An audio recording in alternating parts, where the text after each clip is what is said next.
Welcome to sleepy classes. तो आज हम डिस्कस करेंगे कि अभी तक जो 72nd बीपीएससी का एग्जाम पैटर्न एंड सिलेबस क्या है। तो जैसे आज के डेट में हम ये वीडियो रिकॉर्ड कर रहे हैं तो उस टाइम पे based on 71st BPSC exam pattern आपका एंड सिलेबस क्या रहा था, एंड उसी के बेसिस पे अगर आप तैयारी शुरू करते हैं, क्योंकि अभी तक नोटिफिकेशन भी नहीं है तो उसके अकॉर्डिंगली हम चेंजेस भी अभी प्रिडिक्ट नहीं कर सकते, ठीक है। बट अभी के अकॉर्डिंगली आपकी प्रिपरेशन मान के ये चलिए कि पुराने सिलेबस के हिसाब से आपको करनी पड़ेगी। तो आपका एग्जाम पैटर्न क्या होता है, सिलेबस क्या होती है, एंड कुछ कुछ यहाँ पर हम बुक लिस्ट की भी बात करेंगे। जो जो इंपॉर्टेंट चीजें होंगी मैं आपको इस वीडियो के अंदर बताती रहूंगी, ठीक है। अगर आप पहली बार पेपर देने जा रहे हैं, कुछ आइडिया नहीं है, तो ये वीडियो आपको बहुत ज़्यादा हेल्प करने वाली है। एंड जो एग्जिस्टिंग स्टूडेंट्स हैं उनके लिए भी ये तैयारी को थोड़ा सा स्ट्रीमलाइन कर सकती है, क्योंकि उसके पीछे का एक रीज़न यही है कि बच्चे कई बार मार खा जाते हैं इस पर्सपेक्टिव से कि वो सिलेबस को ढंग से नहीं पढ़ते। क्यों? क्योंकि प्रीलिम्स अगर क्रैक हो रहा है, प्रीलिम्स का कोई डेफिनेटिव सिलेबस होते हुए भी डेफिनेटिव नहीं होता, उसको मैं डिस्कस करूंगी कैसे। बट अगर आप प्री क्लियर कर लेते हैं एंड मेन्स में बार बार मार खा रहे हैं, तो वहाँ पर आपको सिलेबस के बारे में इन डिटेल पता होना चाहिए कि किस बेसिस पे कितनी वेटेज किस सब्जेक्ट की अभी तक based on the previous papers है with respect to prelims as well as to mains, ठीक है। एंड कौन से सब्जेक्ट को कितना इन डेप्थ आपको क्या क्या पढ़ना है, तो इन डिटेल आपको सिलेबस की क्लैरिटी अच्छे से होनी चाहिए, ठीक है। तो सबसे पहले हम बढ़ते हैं कि आपका एग्जाम पैटर्न क्या है। तो 3 फेजेस में आपका ये पेपर होता है, ठीक है। 3 फेजेस में कैसे? प्रीलिम्स का पेपर होता है, मेंस का पेपर होता है और आपका इंटरव्यू होता है। तो इंटरव्यू के लिए तो आज सच कोई सिलेबस आपको नहीं पूछा जाता, ठीक है। तो इसके अंदर आपकी करंट अफेयर्स, आपके खुद की जो आपने डिग्री परस्यू की हुई है, आपकी पर्सनल हॉबीज़ क्या क्या हैं, या आपने पहले कहीं जॉब किया है या कहीं पे काम किया है, उससे रिलेटेड आपसे क्वेश्चन पूछे जाते हैं। या ऑल टुगेदर देखा जाए तो आपकी पर्सनल लाइफ, या इवन कि आप किस तरीके के बैकग्राउंड से अगर अप्राइज होकर आते हैं, तो उस तरीके में अगर सपोज कीजिए कि आप बहुत रिच बैकग्राउंड से हैं, तो किस तरीके से आप सोसाइटी को यहाँ पर हेल्प कर सकते हो, ऐसे सवाल हो सकते हैं, ठीक है। कि अगर आपके पास कनेक्शंस हैं, अगर आप बहुत ही पुअर बैकग्राउंड से आते हैं तो उस तरीके से आप अगर अफसर बन जाते हैं तो आप क्या क्या काम कर सकते हो अपनी सोसाइटी के लिए, ओवरऑल कैसे कंट्रीब्यूट कर सकते हो, ऐसे से सवाल आपसे पूछे जाते हैं, ठीक है। तो 120 नंबर का तो आपका ये इंटरव्यू ही होता है। तो चलो पहले प्रीलिम्स की बात करते हैं। तो प्रीलिम्स का एग्जाम जो है ना बीपीएससी के लिए टाइम एंड अगेन डिफरेंट क्यों होता है? क्योंकि एक सिंगल पेपर है जीएस का, ठीक है। वरना बाकी अगर एग्जाम पैटर्न्स देखो स्टेट्स के, तो वहां पर जीएस का और सीसैट का पेपर आपका अलग होता है। यूपीएससी की कॉन्टेक्स्ट में भी देखें तो अलग 2 पेपर होते हैं। बट यहाँ पर बीपीएससी ने आपको ऑप्शन दिया है कि जीएस का सिर्फ एक ही पेपर होगा जिसमें आपके सीसैट प्लस आपकी जीएस के बेसिस पे दोनों इकट्ठे जो क्वेश्चन है वो पूछे जाते हैं, ठीक है। तो टोटल आपके 150 मार्क्स का ये पेपर होता है एंड 150 यानी कि 150 ही आपके क्वेश्चंस होते हैं। तो कहने का मतलब यही है कि पर क्वेश्चन आपका 1 नंबर होता है, ठीक है। एंड अगर आप गलत यहाँ पर क्वेश्चन कर देते हो तो 0.33% मार्क्स जो है वो आपके कट जाते हैं। मतलब अगर आप 3 आंसर्स गलत करते हो तो अप्रोक्सीमेटली आप एक सही आंसर जो है उसके मार्क्स की भरपाई वहां कर रहे हो, ठीक है। तो बिल्कुल ये सिंपल सा आपका पैटर्न है। देन मेंस की तरफ थोड़ा सा बढ़ते हैं। तो एक चीज और यहाँ पर ध्यान में रखना, प्रीलिम्स के मार्क्स जो है सिर्फ और सिर्फ आपको मेंस में एंट्री दिलाने के लिए ही होते हैं। आपके फाइनल रिजल्ट्स के अंदर आपके प्रीलिम्स के मार्क्स नहीं जुड़ते हैं। उस केस में आपके सिर्फ और सिर्फ मेंस प्लस इंटरव्यू ये दोनों मार्क्स ही जुड़ते हैं। तो इस चीज को ध्यान में रखना, ठीक है। तो अब मेंस की अगर हम पैटर्न की मोटे मोटे बात करते हैं तो आपका एक हिंदी का पेपर होता है जिसमें आपका हिंदी एस्से भी होगा, डिटेल में डिस्कस तो करेंगे ही, हिंदी एस्से होगा, बाकी आपका ग्रामर वाला पोर्शन होता है। देन आपके पास इंग्लिश का एस्से जो कि अभी रिसेंटली इंट्रोड्यूस किया गया है, क्योंकि इंग्लिश एस्से पहले बीपीएससी में नहीं हुआ करता था, 2-3 साल से ही अमेंडमेंट हुआ था।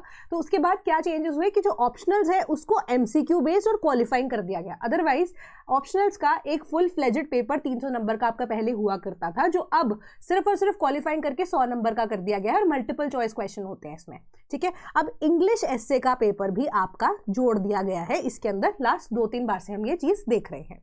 Then general studies 1 and general studies 2, ठीक है। हिंदी का क्वालिफाइंग पेपर आपका 100 नंबर का है, इंग्लिश का एस्से का आपका पेपर जो है वो 300 नंबर का है, ठीक है। 300 नंबर होने के बाद अगर आप देखो ऑप्शनल्स की यहाँ पर बात की जाए वो भी आपके 100 नंबर के हैं। Then general studies 1 and general studies 2 ये दोनों भी 300 नंबर के आपके जो पेपर्स हैं। तो अब इसका मतलब ये है कि क्वालिफाइंग की जब हम बात करते हैं, इसका मतलब ये नहीं है कि वो पेपर आपको सिर्फ और सिर्फ देने जाना है, ऐसा भी नहीं है। वहां पर 30 से 40% मार्क्स जो है आपको स्कोर करने ही पड़ेंगे। यानी कि अगर 100 नंबर का पेपर है आपका क्वालिफाइंग, तो उसमें 40 मार्क्स आपको लेकर आने ही पड़ेंगे। 40% ऑफ 100 देन 40 मार्क्स आपको लेकर ही आने हैं। तभी अगर आपको वहां पर 40 नंबर मिलते हैं ऑप्शनल्स में भी और हिंदी पेपर में भी, तभी आपका जीएस 1, 2 और एस्से का जो पेपर है जो 300 मार्क्स ईच है उसको असेस किया जाएगा। तो आपके जो फाइनल मार्क्स अगर हम देखें, 300 के 3 पेपर हो गए, प्लस अगर आप देखो ये 120 नंबर, ठीक है। तो 900 प्लस 120 देन 1020 मार्क्स पे टोटल आपकी जो मेरिट है वो तैयार की जाती है। ठीक है, तो अब इन डिटेल आपका जो प्रीलिम्स का सिलेबस है उसको डिस्कस करते हैं। सबसे पहली चीज, जनरल स्टडीज का आप ये पेपर देखो। ठीक है, आपका ये सिलेबस डिफाइंड दिया गया है with respect to prelims for BPSC. तो अब इसके अंदर ना हम सबसे पहले हमें वेटेज के बारे में पता होना चाहिए कि कौन से सब्जेक्ट को कितना वेटेज दिया गया है बेस्ड ऑन लास्ट 3-4 साल के पेपर, कि किस तरीके से एग्जामिनर आपको पेपर पूछ रहा है, ताकि आपको ये आइडिया लग सके कि कितने डेप्थ में आपको ये क्वेश्चंस पढ़ने हैं। पहली चीज, पहली वार्निंग जो मैं आपको देना चाहती हूँ बेस्ड ऑन एक्सपीरियंस, जो कि अब मैं डिस्कस करने वाली हूँ आपके साथ, कि आपको जनरली बीपीएससी के अंदर 1 लाइनर क्वेश्चंस पूछे जाते हैं। ठीक है, कि एक सिंगल स्टेटमेंट वाला क्वेश्चन होता है, उसी में आपको ऑप्शंस दिए गए होते हैं। ठीक है, पहले 5 ऑप्शंस हुआ करते थे, फिर 4 कर दिए गए, वापस 5 कर दिए गए, फिर वापस से 4 कर दिए गए। ठीक है, तो ये चेंजेस होते रहते हैं, तो नोटिफिकेशन में वो चीज को ध्यान में रखना। नोटिफिकेशन जब आएगी वो तो आपके साथ हम डिस्कस करेंगे ही, बट अभी के हिसाब से इस चीज को ध्यान में रखना। 1 लाइनर क्वेश्चंस जनरली आपसे पूछे जाते हैं। तो मेरी प्रेडिक्शन इस साल के पेपर की आपको यही कहती है, क्वेश्चंस जो है वो स्ट्रेट फॉरवर्ड होंगे। ठीक है, questions most probably straight forward, यानी कि फैक्चुअल क्वेश्चंस हो सकते हैं। ठीक है, प्लस अब आपको 1 लाइनर नहीं बल्कि 2 स्टेटमेंट बेस्ड क्वेश्चंस भी पूछने को यहां पर एग्जामिनर पूछ सकते हैं, क्योंकि पैटर्न इवॉल्व हो रहा है, स्टेट पीएससीज भी चेंजेस लेकर आ रही है। ठीक है, तो उस चीज के लिए भी आपको प्रिपेयर्ड रहना चाहिए, ऑल्दो वो चीज आपकी नोटिफिकेशन में कहीं पे मेंशन नहीं होगी। ठीक है, बट मेरा यहाँ पर यही है कि अगर आप प्रीलिम्स मेंस, क्योंकि जनरली अभी टाइम है हमारे पास, अप्रोक्सीमेटली 6 से 7 महीने हमारे पास एग्जिस्ट करते हैं आपके प्री होने में ही, बट उस टाइम पे आप सिर्फ और सिर्फ प्री की तैयारी तो नहीं करेंगे, आप मेंस की तैयारी भी पहले साथ साथ ही करते जाएंगे। तो तैयारी इस हिसाब से करना कि आपको अगर 2 स्टेटमेंट बेस्ड क्वेश्चन पूछ लिए गए हैं तो आप उसको एटलीस्ट अटेम्प्ट कर पाओ। ठीक है, तो उसी हिसाब से अपनी तैयारी को रखना। देन अगर मैं आपको यहाँ पर बताऊं कि जनरल साइंस की यहाँ पे बात की जा रही है, कैसे आपका पैटर्न चेंज हो रहा है, जिस वजह से मैंने ये प्रिडिक्शन किया है, मैं तो आपको बता रही हूँ। ठीक है, general appreciation and understanding of science including matters of everyday observation and experience. तो यहाँ पर जनरली आपका जो पेपर है ना पहले बीपीएससी का, वो सिर्फ और सिर्फ जनरल साइंस के ऊपर डिपेंडेंट था। ठीक है, जनरल साइंस जिसको आप कवर कर सकते थे 6 से 10th की एनसीईआरटीज के अंदर। ठीक है, एंड अगर मैं इसकी भी फर्दर बाइफर्केशन करके आपको बोलूं तो आपके पास 3 सब्जेक्ट्स आते हैं जनरल साइंस के अंदर, जिसके अंदर आपका बायोलॉजी होता है। ठीक है, बायोलॉजी के बाद आपका केमिस्ट्री होता है एंड आपका फिजिक्स होता है। ठीक है, तो बायोलॉजी से मेजरली आपसे जनरली क्वेश्चन पूछे जाते थे, एंड बायोलॉजी के अंदर भी स्पेसिफिकली मैं आपको बताऊं तो हेल्थ वाला जो पोर्शन आता है, डिजीजेज वाला जो पोर्शन आता है, उससे आपसे ज्यादातर सवाल पूछे गए। ठीक है, पिछले क्वेश्चन पेपर्स को उठा के देखकर आप वेरीफाई भी कर सकते हैं। ठीक है, हवा में फेंकने की बात ये नहीं है। देन केमिस्ट्री एंड फिजिक्स की ऑल टुगेदर जब हम बात करें तो केमिस्ट्री में भी आपको बेसिक जो केमिकल रिएक्शंस होते हैं या क्या क्या प्रोसेसेस होते हैं, क्या मेटल्स है, किस तरह के टाइप्स हैं, ये सारी चीजें पूछी जाती है। फिजिक्स के अंदर मेजरली आपसे लॉज पूछे जाते थे। ठीक है, तो फिजिक्स एंड केमिस्ट्री का इतना वेटेज यहाँ पर नहीं था एज कंपेयर टू बायोलॉजी। तो ऑल टुगेदर अगर आप अपनी ऑब्जर्वेशन के बेसिस पे या साइंसेस को, जनरल साइंसेस को ऑल टुगेदर देखो तो आपको अभी के हिसाब से भी देखा जाए तो 30 से 40 क्वेश्चन जो है वो आपके आते ही आते हैं। बट अब पिछले 1 या 2 साल के पेपर को अगर आप उठा के देखोगे ना तो ये सिर्फ और सिर्फ बेसिक साइंसेस जो कि एनसीईआरटी से कवर किए जा सकते थे, उसके अलावा एक एडिशन यहाँ पर की गई है। वो एडिशन क्या की गई है कि अब यूपीएससी जैसे सवाल पूछता है ना जनरल साइंसेस में, अब वहां पर अगर आप यूपीएससी में डायरेक्टली देखोगे तो वहां पे जनरल साइंस की सिर्फ और सिर्फ एप्लीकेशन बेस्ड क्वेश्चंस आते हैं। अब यहाँ पर आप डिफेंस से रिलेटेड बात करते हो, कोई सैटेलाइट लॉन्च हो जाती है या आपकी स्पेस से रिलेटेड कोई एक्सप्लोरेशन जारी है, उस तरीके की जो चीजें प्रेपरेशन जो यूपीएससी में की जाती है वो बीपीएससी ने भी इनकलकेट किए हैं अपने पेपर के अंदर। तो अब यहाँ पर आपके जनरल साइंस के अलावा उससे रिलेटेड जो करंट अफेयर्स हैं, जो कि एवरीडे अफेयर्स के साथ डील करते हैं, ठीक है, अब उसको भी आपको पढ़ना पड़ेगा। उसके ऊपर भी आप बिल्कुल ऐसे निग्लेक्ट नहीं कर सकते। तो इसको पढ़ने के लिए बेस्ट सोर्स आपके पास क्या होता है? जनरली अगर आप किसी को फॉलो नहीं करना चाहते हैं, बेस्ट सोर्स आपके पास क्या होता है कि आप न्यूज़पेपर को पढ़ना शुरू कीजिए। ठीक है, तो आप न्यूज़पेपर को यहाँ पर फॉलो कर सकते हो फॉर दिस। बाकी अगर आपको उस चीज़ में भी थोड़ी सी प्रॉब्लम आ रही है तो हमारा यूट्यूब पे एक फ्री इनिशिएटिव है जहां पर डेली हम न्यूज़पेपर को डिस्कस करते हैं, उससे रिलेटेड क्वेश्चंस को भी यहाँ पर डिस्कस करते हैं। आप उससे इजीली इस चीज़ को प्रिपेयर कर सकते हो क्योंकि डायरेक्ट क्वेश्चंस ही बीपीएससी आपसे पूछता है। 1 लाइनर है, 2 लाइनर है, इस तरीके से ही आपसे जो क्वेश्चन पूछेगा वो डायरेक्ट यहाँ पर कॉन्टेक्चुअल फॉर्म में होता है। फैक्चुअल क्वेश्चन ही ज़्यादातर पूछे जाते हैं। ठीक है, तो 30 से 40 जो सवाल है या 30 से 40 नंबर तो आपके आप साइंस से इजीली ले सकते हो। दूसरा आता है आपका करंट अफेयर्स। करंट अफेयर्स वाला पोर्शन अपने आप में ही बहुत इंपॉर्टेंट है।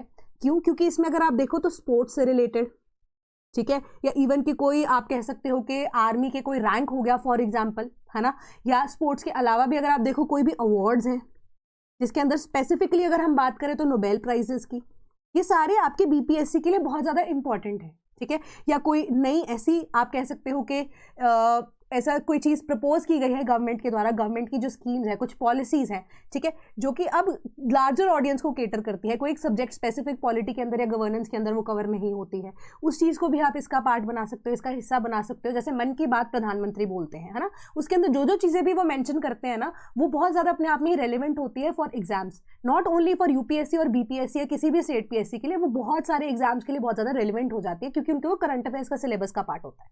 तो इसके ऊपर प्लीज फोकस करना। तो अप्रॉक्सीमेटली करंट अफेयर्स की अगर मैं आपको वेटेज बताऊं तो 20 से 30 क्वेश्चन जो है वो आपके यहां से इजीली आ जाते हैं।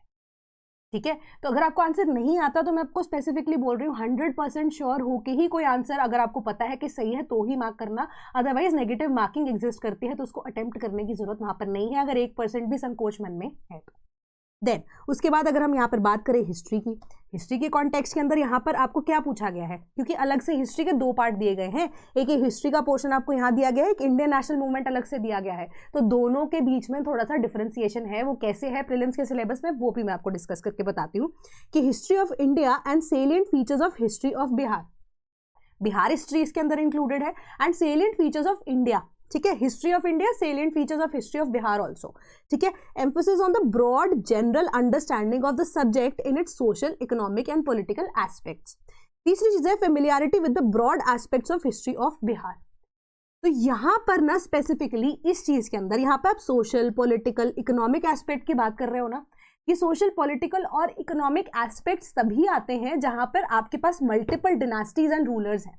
मतलब ये इनडायरेक्टली आपको आपकी एंशिएंट और मिडेवल हिस्ट्री के बारे में बता रहा है, क्योंकि अगर मैं आपको यहाँ पर बताऊं कि गुप्तास के बारे में सपोज आप पढ़ने लगे हो, है ना, गुप्तास का सोशल एडमिनिस्ट्रेशन कैसा था, इकोनॉमिक एडमिनिस्ट्रेशन क्या था, पॉलिटिकली क्या चल रहा था, मुगल्स के साथ अगर आप उसको कंपेयर करने की कोशिश करते हो वो किस तरीके से था, ऑल्दो वो एक एंशिएंट का पार्ट है, एक मिडीवल का पार्ट है, बट दोनों का ही सोशल, इकोनॉमिकल और पॉलिटिकल एस्पेक्ट किस तरीके से काम कर रहा था, अब उसी में कंपेरिजन करते हो।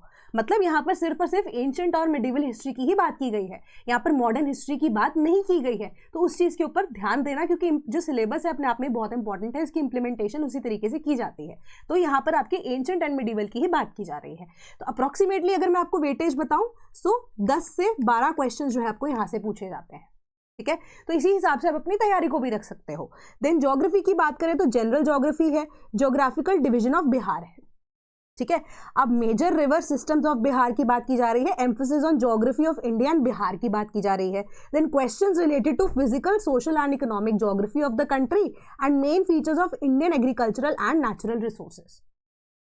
ठीक है, तो अब अगर मैं यहाँ पर पहले वाले उस मुद्दे पे चलती हूँ, एंशिएंट एंड मिडीवल हिस्ट्री की जब स्पेसिफिकली बात करती हूँ तो 2 आपके पास सोर्सेज हो सकते हैं। पहली चीज है आपकी एनसीईआरटी, और एनसीईआरटी में भी स्पेसिफिकली मैं अगर आपको बताऊं यहाँ पर कि जो हमारे पास 2 या 3 तरह के सोर्सेज हैं, एक आपके मैप्स यहाँ पर एनसीईआरटी के अंदर दिए होते हैं, उसको प्लीज फॉलो करना, टेबल्स दिए होते हैं उसको फॉलो करना, प्लस जो कंटेक्सचुअल इंफॉर्मेशन आपको दी गई है उसको फॉलो कर सकते हो। उसके अलावा आपको थोड़ा सा हिस्ट्री के केस में ना अपग्रेड करना पड़ेगा चीज़ों को, क्यों, क्योंकि हिस्ट्री जो कि एनसीईआरटी के अंदर दी गई है वो इनफ यहाँ पर नहीं है, ऑल्दो इन्फॉर्मेशन बहुत ज़्यादा है बट वो हिस्ट्री जो है इनफ नहीं है। क्यों, क्योंकि आपको मेंस का आंसर भी साथ के साथ लिखना है। ठीक है, मेंस का आंसर आपको प्रेप के टाइम पे साथ के साथ लिखना शुरू करना है, तो आपको वहां पर बिपिन चंद्रा फॉलो करनी ही पड़ेगी। ठीक है, देन उसके बाद हम जनरल ज्योग्राफी की बात करते हैं। अब यहां पर देखो जनरल ज्योग्राफी वर्ड दे दिया। जनरल ज्योग्राफी क्या होती है, मतलब यहां पर आप इसकी इंप्लीमेंटेशन में ले सकते हो कि आपके सिलेबस में कहीं पे भी ज्योग्राफी में वर्ल्ड ज्योग्राफी का पार्ट नहीं गिवन है प्रीलिम्स के सिलेबस के अंदर, बट सिंस ये जनरल ज्योग्राफी वर्ड इसमें डाल दिया गया है, अलॉन्ग विद दैट ये जो करंट अफेयर्स हैं वो भी आपके सिलेबस का पार्ट है, तो यहाँ पर आपको कहीं ना कहीं थोड़ा सा वर्ल्ड ज्योग्राफी के बारे में आइडिया होना चाहिए।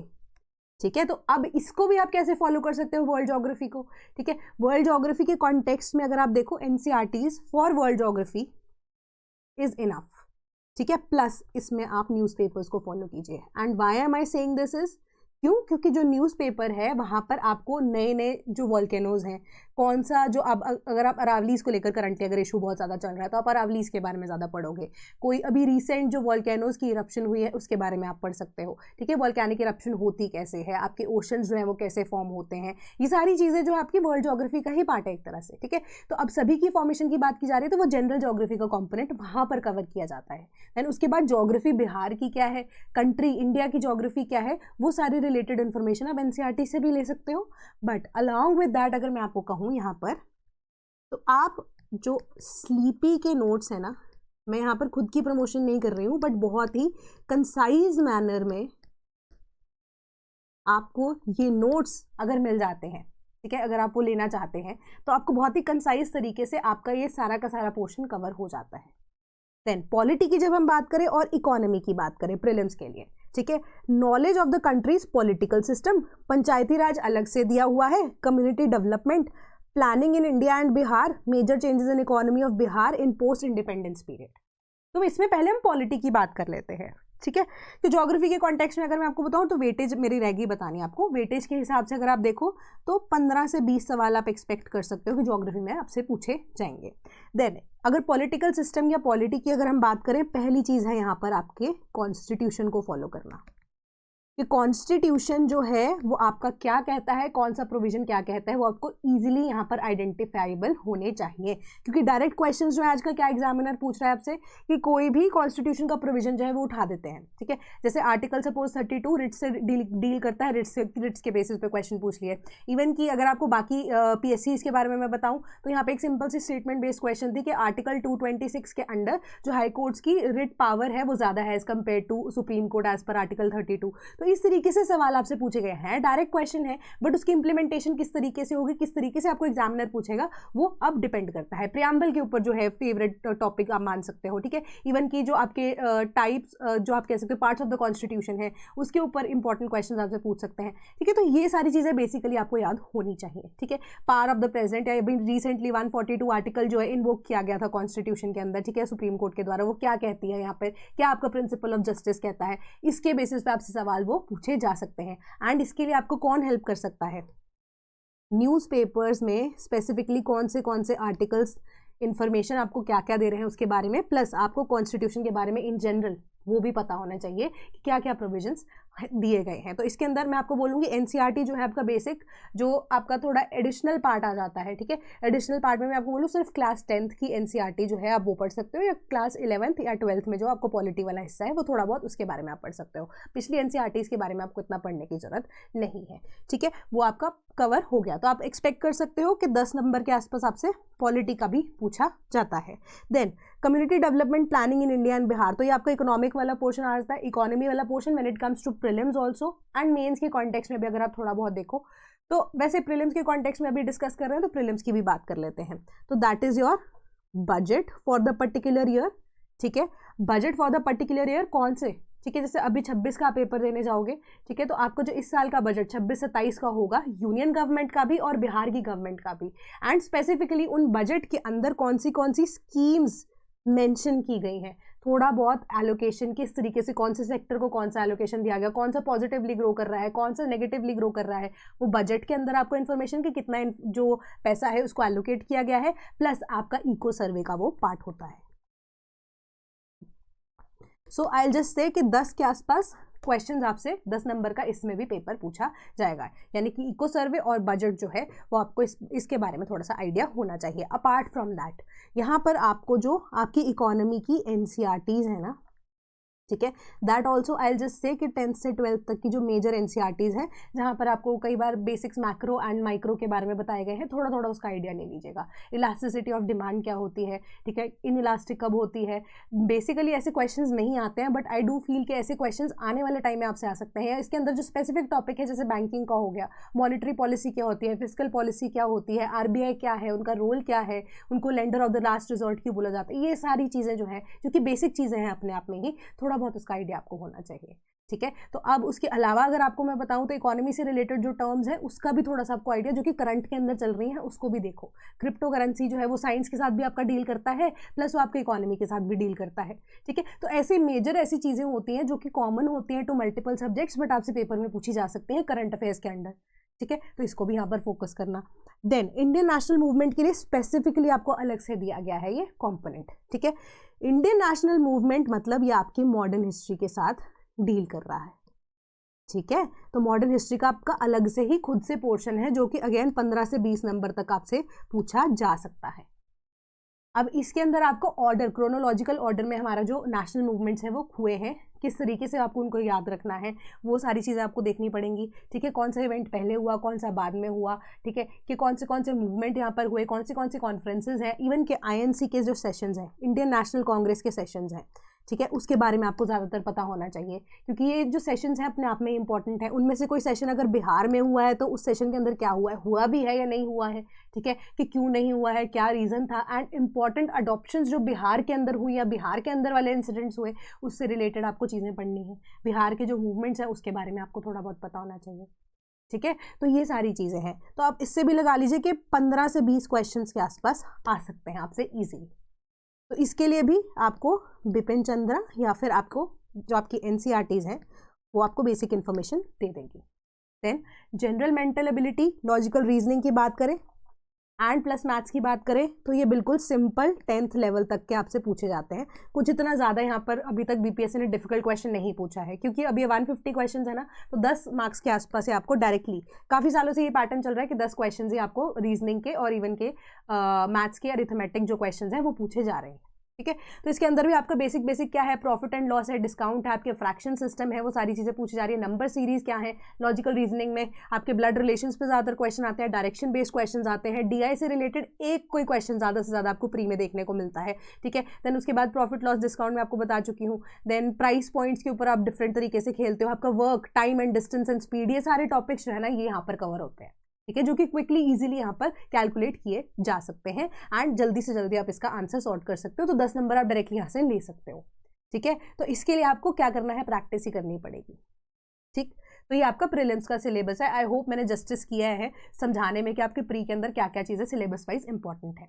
अब आपकी मेंस की बारी। मेंस के अंदर स्पेसिफिकली आपका जनरल हिंदी या सामान्य हिंदी की बात करें, जो कि अब क्वालिफाइंग इन नेचर हो चुका है। क्वालिफाइंग इन नेचर मतलब 100 नंबर का आपका ये पेपर है। तो उसके अंदर आपका सिलेबस क्या क्या होगा, आपको पहले तो निबंध लिखना होगा, ठीक है। तो आपको हिंदी के अंदर आपका जो निबंध है जिसको हम एस्से बोलते हैं उसको पढ़ना पड़ेगा। डिफरेंट टॉपिक्स, जैसे आज आसपास का जो कोई इशू है, सोशल रिलेटेड इशू आपसे पूछ लिया जाएगा, बिहार रिलेटेड कोई इशू आपसे पूछ लिया जाएगा, ठीक है। या हो सकता है कोई नेशनल लेवल, इंटरनेशनल लेवल आपसे कुछ क्वेश्चंस पूछ लिया जाए। बेस्ड ऑन दैट उनमें से किसी एक पे आपको पेपर में आंसर लिखना होगा, निबंध लिखना होगा, ठीक है। देन व्याकरण, that is your grammar. Grammar related आपको 30 क्वेश्चंस जो हैं या 30 मार्क्स के बेसिस पे असेस किया जाएगा। देन संक्षेप, प्रेसी राइटिंग बोलते हैं हम इसको, वाक्य विन्यास की बात करते हैं हम। तो ये सारी चीज़ें यहाँ पर कवर होती हैं, ठीक है, डिफरेंट फॉर्म्स ऑफ सेंटेंस की जब हम बात कर रहे हैं, ठीक है। तो आपका एक तो यहाँ पर लैंग्वेज और ग्रामर दोनों का ही ये एक कंसाइज फॉर्म में आपको आंसर करना पड़ता है, ठीक है, तभी आपका ये क्वालिफाइंग इन नेचर है। तो इसके अंदर मैं आपको बोलूँ तो व्याकरण अगर 30 नंबर की है ना, आपको 40 टोटल चाहिए, 40 का बार मैं आपको बोल रही हूँ, 40 मार्क्स आपको चाहिए। अगर आप व्याकरण टोटली सही करके आते हो तो बाकी जगहों से एटलीस्ट आप 10 नंबर लेके इजीली क्वालिफाई कर सकते हो, तो आप उसके ऊपर भी फोकस कर सकते हो। तो मतलब टोटल अगर आपको देखा जाए तो निबंध प्लस व्याकरण के ऊपर अगर आपका ज़्यादा पकड़ बन जाए तो आप इजीली क्वालिफाई कर जाओगे मेंस का जो आपका जनरल हिंदी का कॉम्पोनेंट है। देन एस्से की बात करते हैं, मॉरल एंड फिलोसफिकल एस्से, क्योंकि एस्से का जब हम पेपर की बात कर रहे हैं ना तो आपका 3 सेक्शंस में पेपर होता है, section A, section B, section C. तो ये 3 सेक्शंस के अंदर ना आपको 4 एस्सेस दिए गए होते हैं। इन 4 में से आपको एक पर सेक्शन जो एस्से है वो अटेम्प्ट करना होता है, क्योंकि 300 नंबर का आपका पेपर है एस्से का, ठीक है। तो 300 में से 100 मार्क्स का हर एक सेक्शन में से आपको एक एस्से लिखना होता है। 12 में से 3 एस्से आपको चूज करके लिखने पड़ते हैं। अब उनके अंदर भी फर्दर डिफरेंट तरह की थीम्स जो है वो फॉलो की जाती हैं, या तो वो मॉरल या फिलोसफिकल एस्से होगा, ठीक है, कि किसी ने फिलॉसफी में कोई लाइन दे दी, जैसे अगर हम बात करते हैं यहाँ पर कि democracy of the people for the people by the people, है ना, बिल्कुल सिंपल सी बात है, ठीक है।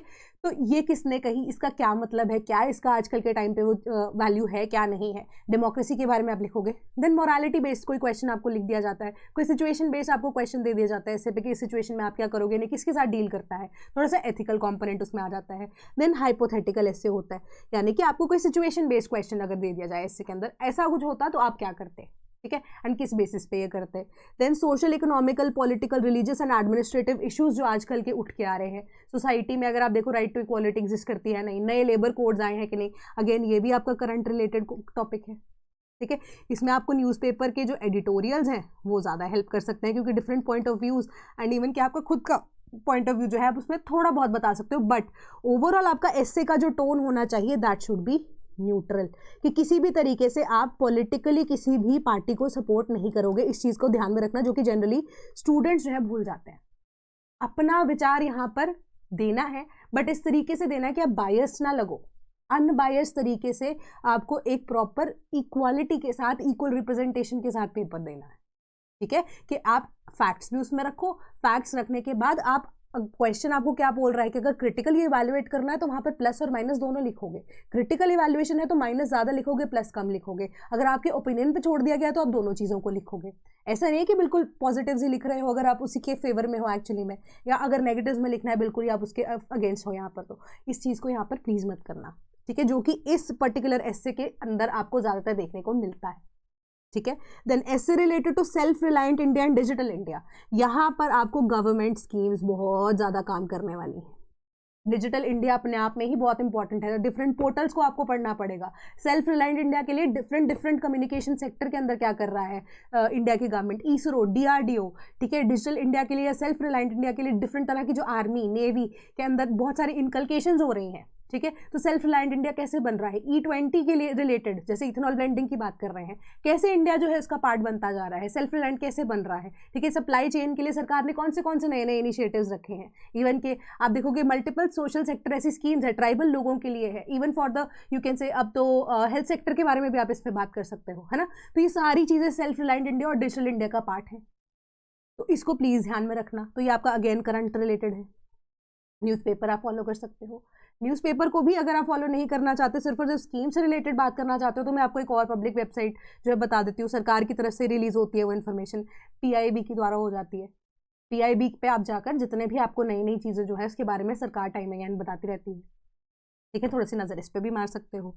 Then essay related to problems, solutions and possibilities of Bihar, कि बिहार में करंट प्रॉब्लम्स क्या चल रही हैं, उससे रिलेटेड सोल्यूशंस क्या क्या हो सकते हैं, पॉसिबिलिटीज़ क्या क्या है बिहार की, क्योंकि बिहार भी एक तरह से देखो कि आप थोड़ी बहुत बॉर्डर नेशन है, ये बॉर्डर स्टेट जो है वो है ही है ना, तो क्या क्या प्रॉब्लम्स हो सकती हैं वहाँ पर, कि कैसे इलीगल इमिग्रेशन की या इलीगल इमिग्रेंट्स की प्रॉब्लम यहाँ पर आ रही है, ठीक है, या क्या बिहार से रिलेटेड सोशो इकोनॉमिक प्रॉब्लम्स चल रहे हैं, कि क्यों बिहार को बीमारू स्टेट का नाम यहाँ पर दिया जाता है, क्या उससे आप प्रॉब्लम्स को इनकलकेट कर सकते हो, क्या सोल्यूशन दे सकते हो, ठीक है, ये सारी चीज़ें जो है उसका आपको क्वेश्चन पूछा जा सकता है। Then essay related to popular proverbs and sayings of Bihar, तो ये आपका जो सेक्शन C है, ठीक है, सेक्शन C जो होता है इसके अंदर आपका जनरली एक ऐसे जो अब बिहार के अंदर लोकल बोलियां, जिसको हम प्रोवर्ब्स बोलते हैं, मुहावरे बोलते हैं, लोकोक्तियां बोलते हैं, उससे रिलेटेड आपको एक ऐसे जो है वो बताया जाता है, तो उसके ऊपर भी आपको यहाँ पर फोकस करना पड़ेगा, जो आपके हिंदी के व्याकरण वाले पोर्शन से रिलेटेड है, अब उसको एस्से के अंदर आपको इनकलकेट करना पड़ेगा, ठीक है। तो ये चीज़ आपके लिए और भी ज़्यादा इंपॉर्टेंट है। देन अब GS पेपर 1 की बात कर लेते हैं। GS पेपर 1 के अंदर भी आप देखो कि modern history of India and Indian culture, heading ध्यान से पढ़ो। GS 1 का जो आपका पहला पार्ट है, अब उसके अंदर आपका इंडियन कल्चर इंक्लूड हो गया, प्लस अब मॉडर्न हिस्ट्री इंक्लूड हो गई। पूरे पेपर में अभी आपको कहीं पे एंशिएंट और मिडीवल नहीं दिख रही है, मतलब एंशिएंट और मिडीवल सिर्फ और सिर्फ आपको प्रीलिम्स के लिए तैयार करनी है, मेंस के लिए तैयार नहीं करनी है। प्लीज इस चीज को कान खोल के सुन लो, ठीक है। मॉडर्न हिस्ट्री ऑफ इंडिया और इंडियन कल्चर इसमें ऐड हो गया।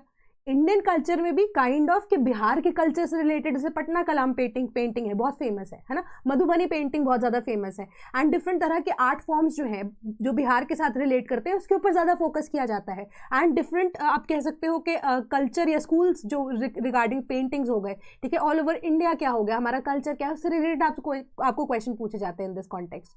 तो मॉडर्न हिस्ट्री जो है, जिसका वेटेज प्री में भी 12 से 15 क्वेश्चन या 15 से 20 क्वेश्चन के बीच में भी अगर आप देखो रिले करता है, वो आपका मेंस के हिसाब से भी आपको तैयार करना है। आपका एंशिएंट और मिडिवल सिर्फ और सिर्फ प्रीलिम्स के लिए इंपॉर्टेंट है। एंड वेल डिफाइंड सिलेबस है, क्यों? क्योंकि broad history of the country with special reference to Bihar यहां पर आपको देखनी है, ठीक है, from about the middle to the middle of the 19th century. Directly आपको ये बताया गया है कि middle of the 19th century 1858 onwards अगर आप देखो कि जब से हमारी मॉडर्न हिस्ट्री शुरू हुई है, ठीक है, फर्स्ट रिबेलियन की बात कर रहे हैं हम 1858 के आसपास की, तब से लेके आफ्टर इंडिपेंडेंस क्या क्या हमारी चीजें जो है वो चल रही हैं, कल्चर का पार्ट है, स्पेसिफिक रेफरेंस टू बिहार, उसके ऊपर फोकस करना है। Then modern history of Bihar के अंदर क्या क्या इंक्लूडेड होगा, introduction and expansion of western education.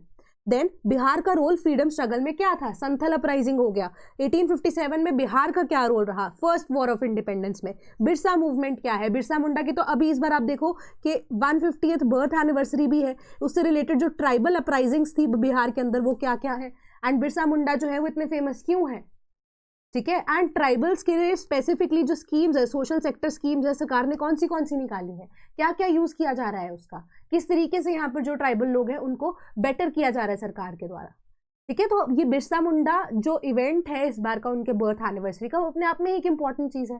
Then Champaran Satyagraha, quit India movement 1942, ये चीजें तो आपको डायरेक्टली यहाँ पर स्पेसिफाई करके दी गई हैं। Then chief features of Mauryan and Pala art and Patna Kalam painting. अगर आप देखो यहाँ पर एंशिएंट एंड मिडीवल के अंदर आपसे कुछ नहीं पूछा जा रहा, बट आपका कल्चर का वो पार्ट में इंक्लूड हो जाता है, आपका पेंटिंग हो गया, आर्किटेक्चर हो गया, ठीक है, एंड जितनी भी तरह की वहाँ पे आप कह सकते हो कि ट्रेड रिलेटेड इन्फॉर्मेशन है, वो सारी की सारी चीजें जो है आपकी कहाँ कवर हो रही हैं, वो आपके कल्चर वाले पार्ट में कवर हो रही हैं, ठीक है। तो आपको कल्चर के ऊपर फोकस करना है यहाँ पर। आप कहोगे टेम्पल आर्किटेक्चर वाला पॉइंट है, वो आपसे पूछा जा सकता है किसी भी टाइम पे, ठीक है, नया कोई स्टैचू यहाँ पर बना है उससे रिलेटेड आपसे क्वेश्चन पूछा जा सकता है। नगर स्टाइल के बीच में और द्रविडियन स्टाइल के बीच में क्या फर्क है, डिफरेंट स्कूल्स कौन से थे of you can say when it comes to painting, कौन से जो है पेंटिंग कौन से स्टाइल में बनाई जाती है, क्या डिफरेंशिएशन है पटना कलाम के बीच में और मधुबनी के बीच में, ठीक है, ये सारी चीजें आपसे पूछी जा सकती हैं इन दिस सिचुएशन, तो इसके ऊपर थोड़ा फोकस करना। देन क्वेश्चन अगर आपको मैं यहाँ पे बोल दूं कि जहांगीर के टाइम से आपसे क्वेश्चन पूछ लिया गया कि पेंटिंग जो है उस टाइम पे बहुत ज़्यादा राइज हुई थी, इसके पीछे का रीज़न क्या है, अगर आप बोलोगे तो मिडिवल का पार्ट है, बट मैं ये बोलूँगी ना कि वो आपको कल्चर का पार्ट भी तो है, आर्ट एंड कल्चर का भी तो वो पार्ट है, तो वो इसी वजह से वहाँ पर कवर होगा। आपसे पॉलिटिकल इकोनॉमिक सोशल सिस्टम्स उन्होंने प्री में पूछ लिए हैं, ठीक है, बट अब आपका कल्चर कितना ज़्यादा इंपॉर्टेंट है वो आपको यहाँ पर मेन्स में असेस किया जाएगा। Then question on Gandhi, Tagore and Nehru, very important. तो इसके लिए मैंने आपको प्री में बोला था आईएनसी सेशंस को पढ़ना, ठीक है, उसके अंदर कौन सी चीज़ों को अडॉप्ट किया गया था, वो चीज़ें आपको यहाँ पर भी हेल्प करेंगी, क्योंकि आपको प्री के साथ साथ मेंस की तैयारी भी करनी है, तो यहाँ पर उसके ऊपर फोकस करना। देन गांधी जी तो ऑब्वियसली यूपीएससी के भी एंड बहुत सारे स्टेट पीएससीज में इंक्लूडिंग बिहार, ठीक है, फेमस एक टॉपिक की तरह आप ट्रीट करके चल सकते हो, तो बिल्कुल भी नहीं छोड़ना है गांधी जी को। तो देन स्पेशल आपका स्टैटिस्टिक्स वाला पार्ट अगर हम देखें, इसके अंदर भी आपको डायरेक्टली बोला गया है statistical analysis, graphs and diagrams, तो यहाँ पर जनरली आपको डाटा इंटरप्रिटेशन पूछा जाता है। डाटा इंटरप्रिटेशन जो इंटरप्रेट करते हुए आपके basics, mean, median, mode, percentage, ठीक है, टाइम, डिस्टेंस, स्पीड जो आपने प्री में पढ़े थे, वो आपको यहाँ पे डीआई के बेसिस पे क्वेश्चन पूछे जाते हैं कि एक टॉपिक सा दे दिया होगा, एक टेबल दे दिया होगा, इधर एक फिगर दे दी होगी, पाई चार्ट्स दे दिए होंगे, उसी को इंटरप्रेट करते हुए इसको कंपेयर करते हुए बताया कि इनका मीन क्या निकलता है, इनका मोड क्या निकलता है, कि इतना टाइम अगर इतना काम लोगों को लगता है करने में तो कितने में वो लोग करेंगे। तो यहाँ पे आपको मीन्स में क्या करना है, स्टेप बाई स्टेप जितनी भी आपने कैलकुलेशन की है उसको आपको इन रिटर्न लिखना होता है, तो you should be very clear with your calculations. तो मेंस का क्वेश्चन है ये, तो थोड़ी सी कैलकुलेशन का जो लेवल है वो भी डिफिकल्ट होगा, ठीक है, तो 10th लेवल का ही क्वेश्चन आपसे पूछा जाएगा, बट उसकी कैलकुलेशन थोड़ी सी डिफिकल्ट होगी, ठीक है, तो इसको ध्यान में रखना। Then point out deficiencies, limitations और इनकंसिस्टेंसीज, तो कई बार ना आपको ऐसा क्वेश्चन भी दिया जाता है जानबूझ के मेंस के अंदर, डीआई के अंदर, जिसका आंसर जो है निकालना बहुत ज़्यादा मुश्किल हो जाता है, ठीक है, तो ये क्वेश्चन का आंसर अगर निकालना मुश्किल है, आप उस चीज़ को पॉइंट आउट कर देते हो तो वो आपको मार्क्स मिलते हैं, कि कितना ज़्यादा वेल वर्स हो, कि सिर्फ आंसर निकालने के चक्कर में तो नहीं आपने कुछ कर दिया, तो वहाँ पे भी आपके मार्क्स जो है वो कैरी होते हैं। देन जनरल स्टडीज 2 के ऊपर आ जाते हैं। यहाँ पे आपका polity, economy, geography and science and technology की बात की जा रही है। देन पॉलिटी के केस में political system of India including Bihar. तो यहाँ पर आपको वर्ल्ड से रिलेटेड कुछ इतना नहीं पूछा जाएगा, ठीक है। बिहार और इंडिया के कॉन्टेक्स्ट में अगर आप देखें तो आपको पॉलिटी में देखा जाए तो कॉन्स्टिट्यूशन से रिलेटेड अगेन यहाँ पर इंपॉर्टेंट चीज़ें पूछी जा सकती हैं, गवर्नेंस रिलेटेड चीज़ें ज़्यादातर पूछी जा सकती हैं, कोई ऐसा इशू उठाकर बता देंगे, या जैसे अगर हम देखें लेबर कोड्स की अभी बात चल रही है तो लेबर कोड्स में क्या प्रॉब्लम है, या मनरेगा जो है इसको रिप्लेस किया जा रहा है नए प्लान के साथ, है ना, नए एक्ट के साथ रिप्लेस करने की बात की जा रही है, बट उसको अपोज क्यों किया जा रहा है, क्या डिफरेंस है उसके बीच में, क्या ऐसा किया जा रहा है कि मनरेगा को यहाँ पर चेंज किया जा रहा है, या हमारे जो आप कह सकते हो कि कोड्स हैं, इवन की क्रिमिनल लॉज है, उनको चेंज किया गया है। और इन अ जनरल सेंस में आपसे क्वेश्चन पूछ रही हूँ, ठीक है, कि हमारे पास आईपीसी, सीपीसी, सीआरपीसी एग्जिस्ट नहीं करते हैं, तो उनको रिप्लेस करने के लिए यहाँ पे सरकार को जरूरत क्या पड़ी, ठीक है। तो ये सारी चीजें जो हैं वो कवर की जाती हैं इसके अंदर, आपकी पॉलिटी के अंदर, जिसमें constitution related plus governance related plus current वाले इश्यूज जो हैं वो आपको एक्सपेक्टेड होने चाहिए, ठीक है। देन इकोनॉमी एंड ज्योग्राफी की बात करें ऑफ इंडिया, ज्योग्राफी के कॉन्टेक्स्ट में अगेन आपसे प्रोसेसेस पूछे जाते हैं, क्योंकि आपका वो वर्ल्ड ज्योग्राफी का पार्ट है, ठीक है, कि आपसे मे बी एक क्वेश्चन पूछा जाता है कि ओशंस के अंदर ट्रॉपिकल एंड टेम्परेट साइक्लोन कैसे, क्या डिफरेंस है दोनों के बीच में, है ना, कि क्या ऐसा क्योंकि अभी रिसेंटली आप देखोगे कि श्रीलंका के अंदर साइक्लोन की वजह से बहुत ज़्यादा दित्वा, जब हम साइक्लोन की बात कर रहे हैं, बहुत ज़्यादा इंपैक्ट उसका पड़ा है ना, इंडिया ने फाइनेंशियल एड भी हेल्प की है श्रीलंका को, है ना, एक जस्ट एग्जाम्पल दे रही हूँ मैं आपको। तो अब आपको ट्रॉपिकल टेम्परेट के बीच में डिफरेंस पूछ लिया जाएगा, या हो सकता है मे बी एक नया ऐसा क्वेश्चन जो है पूछ ले बीपीएससी के, साइक्लोन्स जो है उनका नाम कैसे दिया जाता है, डिफरेंट तरह के नाम होते हैं, वो नाम कौन देता है, रीजन वाइज डिवीजन होती है, कैसे डिवीजन होती है, वो सारी चीज़ें में भी आपसे पूछी जा सकती है। बिल्कुल जनरल टॉपिक्स हैं ये, तो मेंस का तो सिलेबस इतना डिफाइन होने के बाद आपको चीज़ें पता होनी चाहिए। देन अगेन आई से न्यूज़पेपर्स को बिल्कुल भी मत करना, ठीक है, कि करंट अफेयर्स से ज़्यादा आप देखो न्यूज़पेपर के अंदर आपको बहुत सारी चीज़ें देखने को मिलती हैं। देन अब इकोनॉमी के पर्सपेक्टिव से अगर हम बात करें, प्लानिंग इन इंडिया, ठीक है, प्लानिंग इन इंडिया मतलब यहाँ पर आपके स्पेसिफिकली पहले हमारे पास प्लानिंग कमीशन हुआ करता था, प्लानिंग कमीशन जो है वो टाइम एंड अगेन क्या करते हैं, प्लानिंग कमीशन को नीति आयोग ने यहाँ पर टेक ओवर कर लिया। नीति आयोग जो है डिफरेंट पॉलिसीज़ को निकालती है, मतलब पॉलिसीज़ के बेसिस पे क्या क्या चीज़ें यहाँ पर इनकलकेट की जा रही हैं। आपकी जीएसटी के जो नए रिफॉर्म्स है, इस बार तो हॉट टॉपिक है जीएसटी 2.0, ठीक है, या आप कह सकते हो कि जो आपके टैरिफ से रिलेटेड प्रॉब्लम यहाँ पर क्या क्या है वो पूछी जा सकती है, वो आपको पॉलिटी का हिस्सा भी यहाँ पर बन जाएगा कि कौन से सेक्टर्स इसमें हैम्पर हुए हैं, ये सारी चीज़ें थोड़ा सा आइडिया आप ले सकते हो। Then physical, economic and social geography of India and Bihar, ठीक है, physical, economic and social geography of India and Bihar.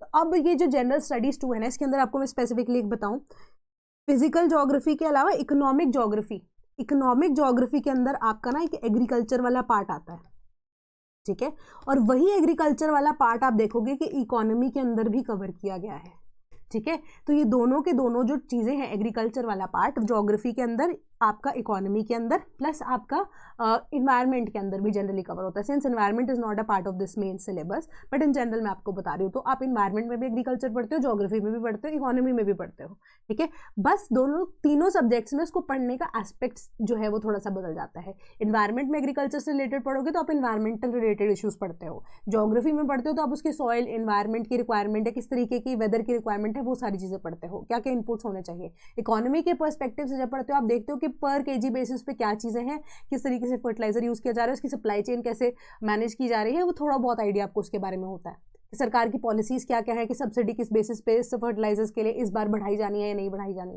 है ना, क्योंकि सब्सिडीज़ के लिए भी इस बार एक्स्ट्रा ग्रांट की डिमांड की थी पार्लियामेंट से सरकार ने, है ना, क्योंकि अब अलाउ भी कर दी गई, किस बेसिस पे अलाउ की गई है, ठीक है।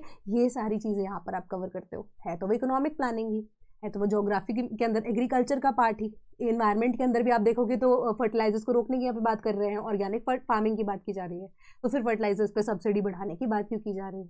तो ये सारी चीज़ें जो हैं आपस में मिलके इंटरलिंक करके पढ़ना आपको बहुत ज़रूरी है। Then role of science and technology in the development of India. Development of India का मतलब role of science and technology. अभी एआई जो है बहुत ज़्यादा न्यूज़ के अंदर चल रहा है, ठीक है, एआई को लेकर समिट भी इंडिया में इस बार 2026 में फरवरी में ऑर्गेनाइज होने वाला है। तो रोल क्या है साइंस एंड टेक्नोलॉजी के अंदर डेवलपमेंट में, है ना, तो वहाँ पर एआई आपका हेल्थ सेक्टर में भी हेल्प कर रहा है, आपको डिफेंस सेक्टर में भी आपको हेल्प कर रहा है, किस तरीके से हेल्प कर रहा है वहाँ पे एग्जाम्पल्स भी तो कोट करोगे, ठीक है। इवन आपके एग्रीकल्चर में भी आप देखोगे नैनो टेक्नोलॉजी यूज हो रही है, एआई उसको भी इंटीग्रेट कर रहा है। तो ये सारी चीज़ें आपकी ये बेसिकली देखो तो करंट अफेयर्स बेस्ड ही होंगी। Science and technology in mains आप देखोगे करंट अफेयर्स बेस्ड ही होंगी। आपसे वो बेसिक साइंसेज वाला जो कंपोनेंट है वो प्रीलिम्स में ही पूछा जाएगा। मेंस के कॉन्टेक्स्ट में आपको वो करंट अफेयर्स इनकलकेटेड होंगे, जो आप न्यूज़पेपर पढ़ना शुरू करोगे तभी आप इजीली केटर कर सकते हो। आई होप ये चीज आपको अब समझ आ रही हो। Then questions to test the candidates awareness of the role and impact of science and technology in India and Bihar with emphasis on applied aspects. Application based आपसे क्वेश्चन पूछे जा रहे हैं। एप्लीकेशन किस तरीके से हो रही है, जैसे मैंने आपको एग्जांपल दिया, उसके बेसिस पे आपसे सवाल पूछे जाएंगे। तो newspaper again will be helpful to you. Almost आपका मेंस का पेपर यहां से निकल जाएगा।